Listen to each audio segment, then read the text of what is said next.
अस्सलाम वालेकुम दोस्तों, मां आहियां तव्हांजो दोस्त फरहान जमाली। तव्हां ॾिसी रहिया आहियो मुंहिंजो यूट्यूब चैनल सिंधी एक्सपर्ट।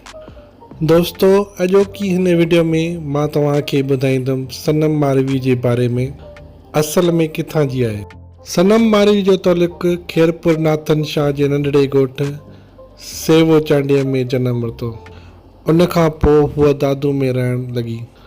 सनम मारवी जॾहिं 7 खां 8 सालनि जी थी त उस्ताद गुलाम फ़क़ीर, जिन खे सनम बाबा चवंदी हुई, सनम मारवी उस्ताद गुलाम फ़क़ीर खां रागरंदी जो सबक़ वठणु लॻी।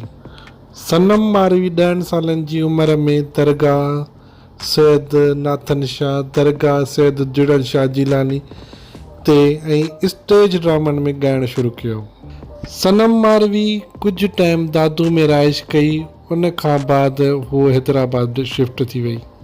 सनम मारवी सुठी महिनत करे नालो कमायो ऐं सनम मारवी गज़ल, वाई, गीतनि ते, ख़ासि करे सूफ़ी राग ते मशहूरु माणी।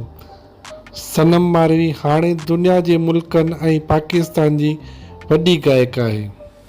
अगरि तव्हांखे असांजा वीडियो पसंदि अचनि त असांजे यूट्यूब चैनल खे सब्सक्राइब कंदा ऐं घंटी जे निशान खे दॿाईंदा, जीअं ईंदड़ वारी वीडियो तव्हां ताईं पहुची सघे।